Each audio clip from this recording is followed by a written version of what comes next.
કેમ છો વિદ્યાર્થી મિત્રો?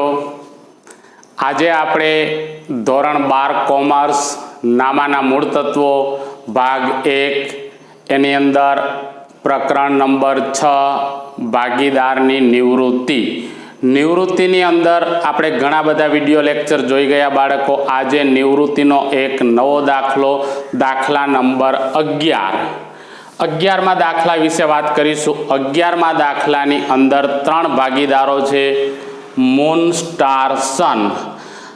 11માં દાખલાની અંદર 4 ખાતા બનાવીશું: પુનઃ મૂલ્યાંકન ખાતું, ભાગીદારના મૂડી ખાતા, રોકડ અને બેંક ખાતું, નવી પેઢીનું નવું પાકું સરવૈયું. હવે ધ્યાન આપો બાળકો, આપણે ઘણા બધા દાખલા આગળ નિવૃત્તિના જોઈ ગયા છીએ. એ જ રીતે આગળ વધીશું. નિવૃત્તિનો અભ્યાસ કરવો હોય તો સૌ પ્રથમ આપણે લાભ શોધવો પડે. હું રકમમાં ધ્યાન આપું છું. પહેલેથી મૂન, સ્ટાર અને સન એક પેઢીના ભાગીદારો છે. તારીખ 31/3/2017 રોજ સન નિવૃત્ત થાય છે. કોણ નિવૃત્ત થાય છે બાળકો? સન. તો જે ભાગીદાર નિવૃત્ત થતો હોય એના ઉપર આપણે રાઉન્ડ કરી દઈશું. અહીંયા સન નિવૃત્ત થાય છે એટલે સન ઉપર આપણે રાઉન્ડ કરી દઈશું. આગળ કીધું છે મૂન અને સ્ટાર ભવિષ્યમાં નફો નુકસાન 5:1 પ્રમાણમાં વહેંચે છે. ભવિષ્યનું પ્રમાણ આપેલું છે બાળકો. ભવિષ્યમાં નફો નુકસાન 5:1 પ્રમાણમાં વહેંચશે. ભવિષ્યમાં નફો નુકસાન 5:1 પ્રમાણમાં વહેંચશે. તો ભવિષ્યનું પ્રમાણ એટલે એને નવું નફા નુકસાનનું પ્રમાણ કહેવાશે. તો અહીંયા આપણે લખીશું નવું પ્રમાણ. કયું આપેલું છે બાળકો? 5:1. નવું પ્રમાણ 5:1 આપેલું છે. જૂનું પ્રમાણ આપણને આપેલું નથી. ઉપર રકમમાં ધ્યાન આપીશું તો જૂનું પ્રમાણનો કોઈ ઉલ્લેખ કરેલો નથી. તો કરારનામા આધારિત પહેલું ચેપ્ટર કરારનામું ભણાવ્યું હતું કે જો નફા નુકસાનનું પ્રમાણ આપેલું ન હોય બાળકો તો કયું લેવાય? સરખે હિસ્સે, એટલે 1:1:1. અહીંયા ભવિષ્યનું પ્રમાણ છે. ભવિષ્યનું પ્રમાણ એટલે તો નવું પ્રમાણ કહેવાય. જૂનું પ્રમાણનો ઉલ્લેખ કરેલો નથી તો કયું લેવાશે? 1:1:1. તો અહીંયા ઉપર હું લખી દઉં જૂનું પ્રમાણ. કયું લખાશે બાળકો? 1:1:1. કારણ કે જૂનું પ્રમાણ આપણને રકમમાં આપેલું નથી. જૂનું પ્રમાણ આપેલું ન હોય તો કયું લેવાય? સરખા હિસ્સે. હવે આપણે રકમ નહીં વાંચીએ તો પણ ચાલશે, કારણ કે નિવૃત્તિનો અભ્યાસ કરવાનો છે. જૂનું અને નવું પ્રમાણ 2 પ્રમાણ હોય તો સૌથી પહેલાં શીખવાડેલું છે એ પ્રમાણે શું શોધી દઈશું બાળકો? લાભ શોધવા માટેનું સૂત્ર નવો ભાગ માઇનસ જૂનો ભાગ. લાભ શોધવાનું સૂત્ર થશે નવો ભાગ માઇનસ જૂનો ભાગ. બોલો બાળકો, પહેલો કયો ભાગીદાર? કયા ભાગીદારનો લાભ શોધીશું? તો પહેલો ભાગીદાર છે મૂન. તો મૂનનો લાભ. મૂનનો નવો ભાગ કયો છે? 5/6. મૂનનો જૂનો ભાગ કયો છે? 1/3. તો કેલ્ક્યુલેટરમાં ગુણાકાર કરીશું. છેદનો 6 * 18, ચોકડી ગુણાકાર 3 × 5 = 15, 6 × 6. તો 15માંથી 6 જશે તો 9/18. છેદ ઉડાડીશું નહીં, એનો એ છેદ ચાલશે. ધ્યાન આપો. મૂન પછી કયો ભાગીદાર આવશે બાળકો? સ્ટાર. તો સ્ટારનો નવો ભાગ કયો છે આપણી પાસે? 1/6. સ્ટારનો જૂનો ભાગ કયો છે? 1/3. છેદનો ગુણાકાર 6 * 18, ચોકડી ગુણાકાર 3 × 3, 6 × 6. તો 3માંથી 6 જશે એટલે 3/18। હવે બાળકો લાભ શોધતા હોય અને જો માઇનસમાં જવાબ આવે તો એને શું કહેવાય? ત્યાગ। લાભ શોધતા હોય અને જો માઇનસમાં જવાબ આવે તો એને શું કહીશું? ત્યાગ। આપણે અહીંયા લાભની ગણતરી કરી દીધી। એક જ ભાગીદાર લાભ મેળવે છે। કયો ભાગીદાર લાભ મેળવે છે? મૂન। જ્યારે સ્ટાર તો શું કરે છે? વિદ્યાર્થીઓ ત્યાગ કરે છે। હવે પાઘડીની આમનોંધ થઈ જશે। અહીંયા પાઘડીની આમનોંધ જે ભાગીદાર લાભ લેતો હોય એના ખાતે ઉધાર કરીશું, જે ભાગીદાર ત્યાગ કરતો હોય એના ખાતે જમા કરીશું। તો કયો ભાગીદાર લાભ લેશે બાળકો? મૂન। તો મૂનના મૂડી ખાતે ઉધાર કરીશું। ત્યાગ કરતો હોય એ ભાગીદારના મૂડી ખાતે જમા કરીશું। કોણ ત્યાગ કરશે? સ્ટાર। તો સ્ટારના મૂડી ખાતે જમા કરીશું। હજી એક ભાગીદાર ત્યાગ કરતો હશે, જે ભાગીદાર નિવૃત્ત થતો હોય એ ભાગીદાર ત્યાગ કરતો હોય। તો કયો ભાગીદાર નિવૃત્ત થાય છે બાળકો? સન। તો તે સનના મૂડી ખાતે જમા। ભાગીદાર નિવૃત્ત થતો હોય એ ત્યાગ કરતો હોય।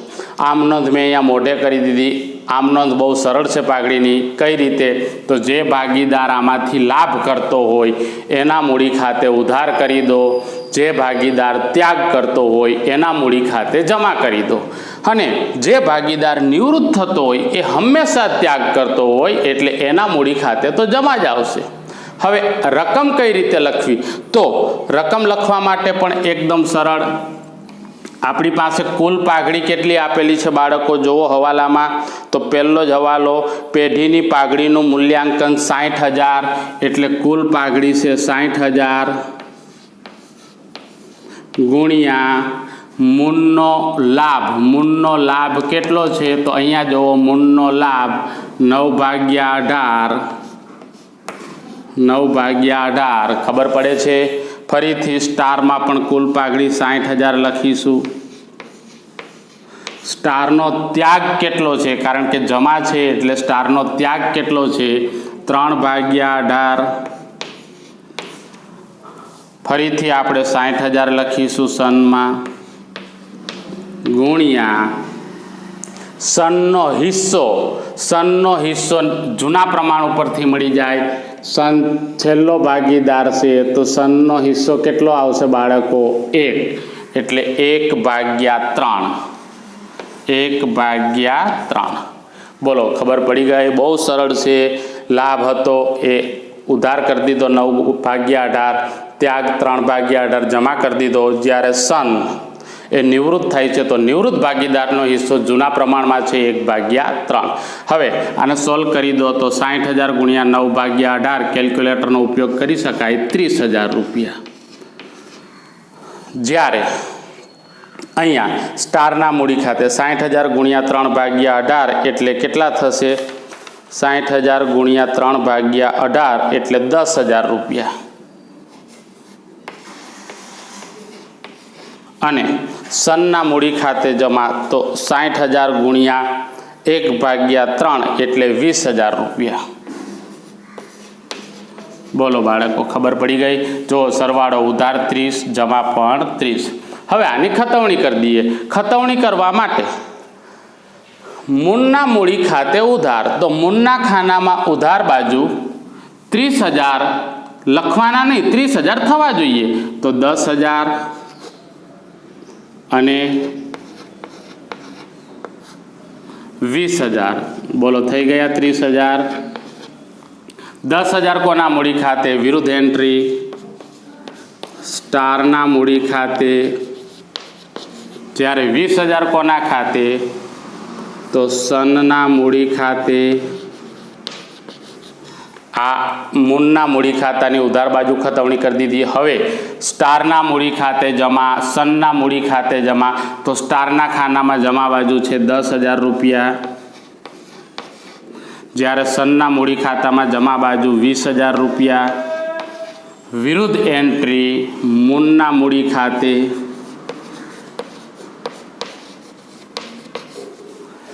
આ પાઘડીનો હવાલો, પાઘડીની ગણતરી પૂરી થઈ ગઈ. બોલો બાળકો, પાઘડીની ગણતરી આવડશે? બહુ સરળ છે પાઘડી ગણવીએ. હવે આપણે પહેલા હવાલાથી પાઘડીનો હવાલો પૂરો થઈ ગયો એટલે બાકીના જે હવાલા છે એનો અભ્યાસ કરી લઈએ. તો પહેલો જ હવાલો આપણને આપેલો છે પાઘડીનો, જે પૂરો થઈ ગયો. પછી બીજો હવાલો છે લેણદારોને 1 માસ બાદ ચૂકવવાના છે, જેને તરત જ વાર્ષિક 12% વટાવે ચૂકવી આપ્યા. લેણદારોને રૂપિયા ચૂકવવા પડે, આપણે 1 મહિનાની અંદર એને રૂપિયા ચૂકવવાના છે, એને તરત રૂપિયા ચૂકવી દીધા 12% વટાવથી. તો આ રીતે હવાલો થશે. લેણદાર મૂડી દેવા બાજુ કેટલા છે લેણદાર બાળકો? જો તો લેણદાર આપેલા છે 60,000. કેટલા ટકા વટાવે ચૂકવ્યા? 12% વટાવ બાદ કરીશું. 12% વટાવ કરો તો 60,000 ના 12%, 12 6 7200 રૂપિયા. 12 6 7200 રૂપિયા વટાવ થશે. હવે 7200 રૂપિયા એ વાર્ષિક વટાવ કહેવાય, કારણ કે 60,000 ગુણ્યા 12%, કેલ્ક્યુલેટરમાં એટલે 7,200 રૂપિયા. 7,200 એ વાર્ષિક વટાવ કહેવાય. આપણે 1 મહિનાનો વટાવ કરવાનો છે, કારણ કે 1 માસમાં ચૂકવ્યા તો ગુણ્યા 1/12 કરીશું. તો 7,200 ગુણ્યા 1/12 એટલે 600 રૂપિયા વટાવ થયો. બોલો કેટલા રૂપિયા વધશે બાળકો? તો 59,400 વધશે. આ રૂપિયા આપણે ચૂકવી દીધા એટલે રોકડ ચૂકવી એને, અથવા તો બેંક. કેટલા ચૂકવી દીધા? 59,400. 12 લેણદારો કેટલા વધે બાળકો? 0 વધે. હવે બંનેની બીજી અસર તો વટાવ એ લેણદારમાં ઘટાડો થયો. પુનઃ મૂલ્યાંકન ખાતાની જમા બાજુ લેણદારમાં ઘટાડો નહીં લખીએ, પણ લેણદારનો વટાવ લખીશું. કેટલા રૂપિયા ઘટાડો થયો બાળકો? 600 રૂપિયા. અને રોકડા કેટલા ચૂકવી દીધા? 59,400. તો ધંધામાં રોકડ આવશે કે જશે? જશે. તો જમા બાજુ લેણદારને કેટલા રૂપિયા ચૂકવી દીધા બાળકો? તો 59,400. બોલો પડી ગઈ ખબર? ફરીથી હું તમને કહી દઉં, હવાલામાં કીધું છે લેણદારને 1 મહિનામાં રૂપિયા ચૂકવી દીધા. વાર્ષિક વટાવ 12%. વાર્ષિક વટાવ છે તો 60,000 ના 12%, 7,200 આપણે 1 જ મહિનામાં ચૂકવી દીધા. તો 7,200 ગુણ્યા 1/12 એટલે 600 રૂપિયા વટાવ થયો. કેટલા રૂપિયા ચૂકવવાના? 59,400 એ ચૂકવી દીધા. વટાવ લેણદારમાં ઘટાડો, પુનઃ મૂલ્યાંકન ખાતાની જમા બાજુ, અને રોકડા ચૂકવી દીધા. તો રોકડ આવશે કે જશે એટલે રોકડ ખાતાની જમા બાજુ. આગળ જોઈશું એના પછીનો હવાલો. તો એના પછીના હવાલામાં આપણને કીધું છે બાળકો, ચોપડે માંડી વાળેલ કોમ્પ્યુટરની કિંમત 12,000 ગણવી. આ કોમ્પ્યુટર મૂન લઈ જશે. ચોપડે માંડી વાળેલું. ચોપડે માંડી વાળેલાનો મતલબ શું થાય? તો આપણે એક કોમ્પ્યુટર મિલકત કહેવાય, પણ મિલકતની કિંમત આપણે ગણી જ નથી. આ મિલકતનું કશું જ મળશે નહીં એવું આપણે ધારી લીધું હતું, તો એને ચોપડે માંડી વાળેલ કહેવાય. હવે એ મિલકત આપણે વેચી તો કેટલા રૂપિયા મળે છે બાળકો? 12,000. ધ્યાન આપજો, ચોપડે માંડી વાળેલી. ચોપડે એટલે પાકા સરવૈયામાં કોમ્પ્યુટર નથી, જુઓ તમને પણ નથી આપેલું, કારણ કે આપણે એવું ધારી લીધું હતું કે આનું કશું મળશે નહીં.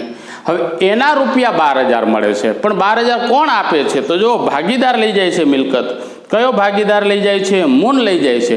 તો મૂન લેનાર થયો. લેનાર ખાતે હંમેશા ઉધાર. મૂનના મૂડી ખાતે ઉધાર. કેટલા રૂપિયામાં લઈ જશે? 12,000. કોમ્પ્યુટર લઈ જાય છે. કોમ્પ્યુટર ખાતે. હવે આ કોમ્પ્યુટર મિલકત છે, પણ પાકા સરવૈયામાં નહીં લખાય, કારણ કે ચોપડે માંડી વાળેલી છે. ચોપડે માંડી વાળેલી કોમ્પ્યુટરની કિંમત 12,000 મળી, તો આ ધંધાની ઉપજ થઈ. ઉપજ પુનઃ મૂલ્યાંકન ખાતાની જમા બાજુ અહીંયા લખીશું. કોમ્પ્યુટર કેટલા રૂપિયાનું ઉપજ થઈ આપણી? 12,000 રૂપિયા. આ રીતે હવાલો થશે. આગળ જોઈશું એના પછી તો સનની નિવૃત્તિ બાદ ચોથો હવાલો કરાવું છું। સનની નિવૃત્તિ બાદ મૂન અને સ્ટાર તેમની મૂડી નવા નફા નુકસાનના પ્રમાણમાં રાખશે। તફાવતની રકમ બેંક ખાતે લઈ જવી। તો ધ્યાન આપો બાળકો, તમને એવું કીધું છે કે નિવૃત્તિ બાદ મૂન અને સ્ટાર તેમની મૂડી નવા નફા નુકસાનના પ્રમાણમાં રાખશે। એટલે કઈ મૂડી કહેવાય? નવી મૂડી। તો આ હવાલો ગણવા માટે આપણે પૂરેપૂરો દાખલો પહેલાં ગણી દઈએ।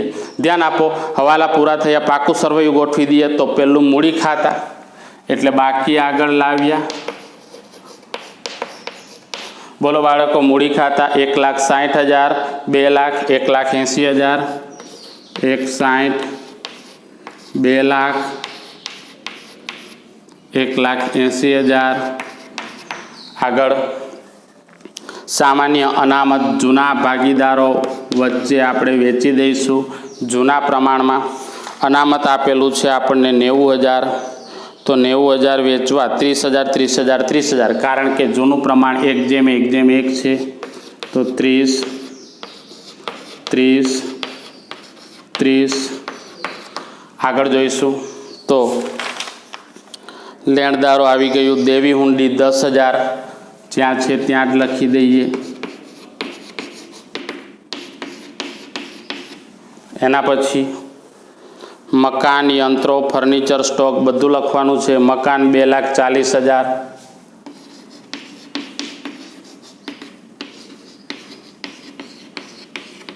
આગળ યંત્રો 1,30,000,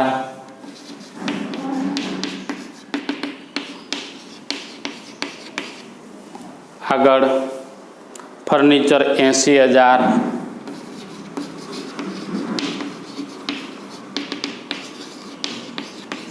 આગળ સ્ટોક 45,000,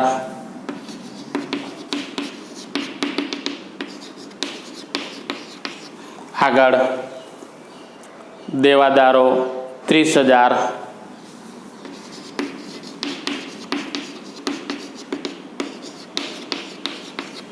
પછી કીધું છે રોકડ અને બેંક, ખાલી બેંક એટલે બાકી આગળ લાવ્યા 1,75,000।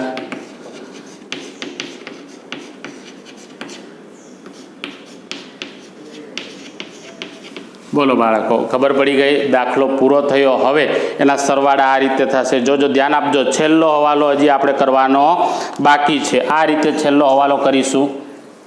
ચલો, સૌથી પહેલો સરવાળો પુનઃ મૂલ્યાંકન ખાતાનો 12,600 રૂપિયા। 12,600 અહીંયા લખી દઈએ। તો 12,600 શું કહેવાશે? વહેંચણી પાત્ર નફો અહીંયા લઈ લઈશું। પુનઃ મૂલ્યાંકન ખાતે કાઉન્સમાં લખીશું નફો। તો 12,600 ને 1:1:1 વેચી દઈએ, 3 ભાગ પાડી દઈએ એટલે 4200, 4200, 4200।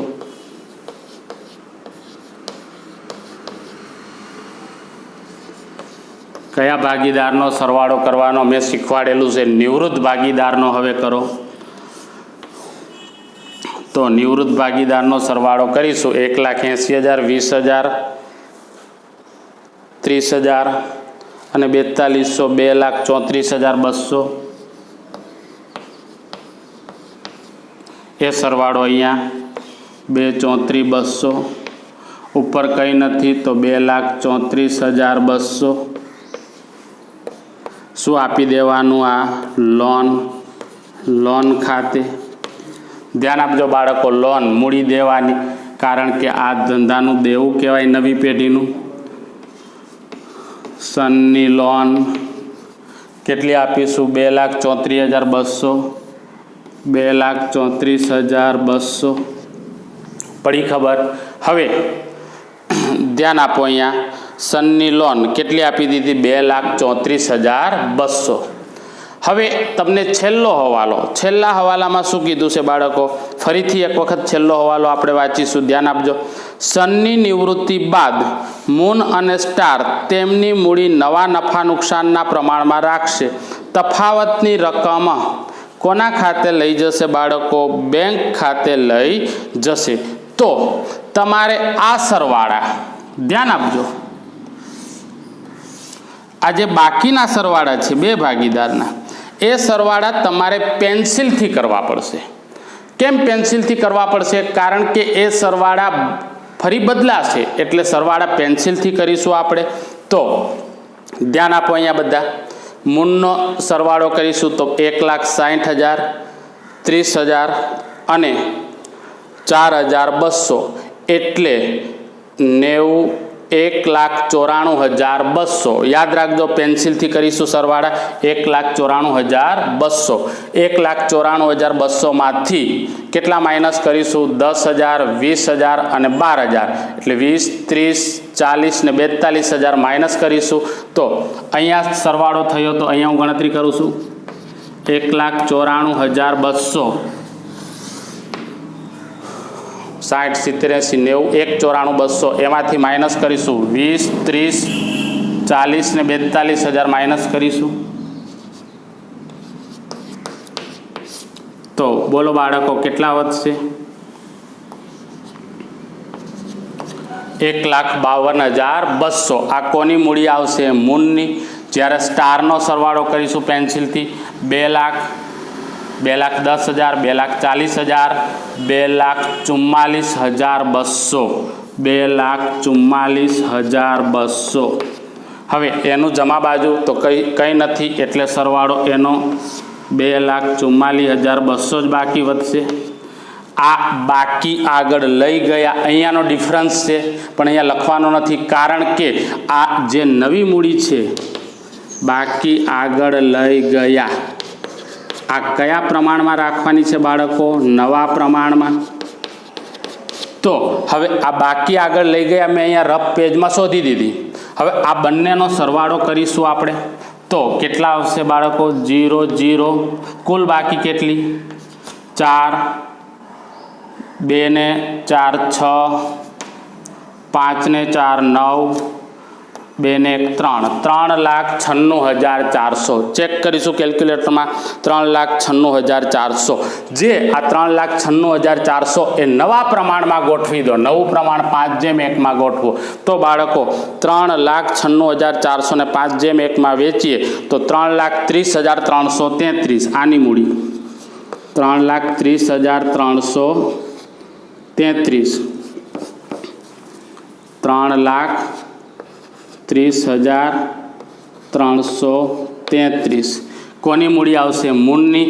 ફરીથી 3,96,400 ગુણ્યા 1/6 કરીશું, એટલે 66,067. પોઈન્ટ આપણે દૂર કરી દેવાનો એકાઉન્ટમાં. 66,067. ખબર પડી ગઈ? સરવાળા મેં રફ પેજમાં કરી દીધા, બાકી પણ શોધી. એ બાકી મેં કયા પ્રમાણમાં વેચી દીધી? 5:1 એટલે નવા પ્રમાણમાં વેચી દીધી. અહીંયા ડેક્સ કરી દઈએ. હવે આ બાકી આગળ લઈ ગયા, ક્યાં લખીશું? નવી મૂડી. તો અહીંયા મૂડી, પહેલો ભાગીદાર કોણ આવશે? મૂન. બીજો સ્ટાર. તો મૂનની મૂડી 3,30,333. જ્યારે આની 66,067. સરવાળો કરીશું તો કુલ મૂડી આપણી જે હતી 3,96,400 થશે. બોલો, ખબર પડી ગઈ બાળકો? નવી મૂડી નવા પ્રમાણમાં ગોઠવી દીધી. હવે મૂડી ખાતાના સરવાળા કરીશું અને તફાવત આપણે બેંક ખાતે લઈ જઈશું. તો આ રીતે ચલો, મૂળનો સરવાળો આ બાજુ વધુ છે કે આ બાજુ વધુ છે? તો જો મૂળનો સરવાળો અહીંયા વધી ગયો. કેટલો અહીંયા સરવાળો થશે? આપણે કરીશું 3,72,333. 3,72,333. આ સરવાળો અહીંયા લખીશું 3,72,333. એમાંથી ઉપરનું માઇનસ કરીશું. 60, 30 ને 4200 માઇનસ કરી દઈએ. 1,78,133. 1,78,133। આ ડિફરન્સ કયા ખાતે લઈ જવાનો છે? તો ચોપડીમાં સ્પષ્ટ લખેલું છે બેંક ખાતે. આ જમા બાજુ છે તો બેંક ખાતાની ઉધાર બાજુ લખીશું 1,78,133. ક્યાંથી લાવ્યા? તો મૂળના મૂડી ખાતેથી. જમા બાજુ છે એટલે આપણે કઈ બાજુ લઈ ગયા? ઉધાર બાજુ. હવે સ્ટારમાં કયો સરવાળો વધુ છે બાળકો? આ વધુ છે તો સ્ટારનો આ સરવાળો કેટલો થશે? 2,44,200. ચેક કરજો કેલ્ક્યુલેટરમાં. 2,44,200. એમાંથી ઉપર માઇનસ કરીશું તો કેટલા મળશે આપણને? 1,78,133. અહીંયા ઉપર લખીશું 1,78,133. કોના ખાતે લઈ જશું બાળકો? બેંક ખાતે. આ ઉધાર બાજુ છે તો બેંક ખાતાની કઈ બાજુ? જમા બાજુ લખીશું 1,78,133. ક્યાંથી લાવીશું બાળકો? આ તો સ્ટારના મૂડી ખાતેથી. બોલો, ખબર પડી ગઈ? આ મૂડી ખાતું ક્લોઝ થઈ ગયું. ધ્યાન આપજો, ખૂબ જ સરળ દાખલો છે. હવે અહીંયા ક્લોઝ થઈ ગયું એટલે આના સરવાળા કરીશું.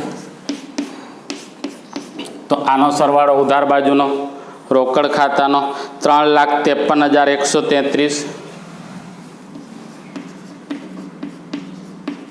એ સરવાળો અહીંયા 3,53,133. એમાંથી 59,401,78,133 માઇનસ કરીશું 1,15,600 વધશે. બાકી આગળ લઈ ગયા એ નવી રોકડ શિલ્લક કહેવાશે. 1,15,600. હવે બંને સરવાળા કરી દો. તો બંને સરવાળા કરીશું 6,40,600. 6,40,600. 6,40,600. બોલો બાળકો, આવડશે? ધ્યાન આપજો. અહીંયા નવું શું ભણવા મળે છે? તો નવી મૂડી નવા પ્રમાણમાં રાખવી, ડિફરન્સ બેંક ખાતે લઈ જવો.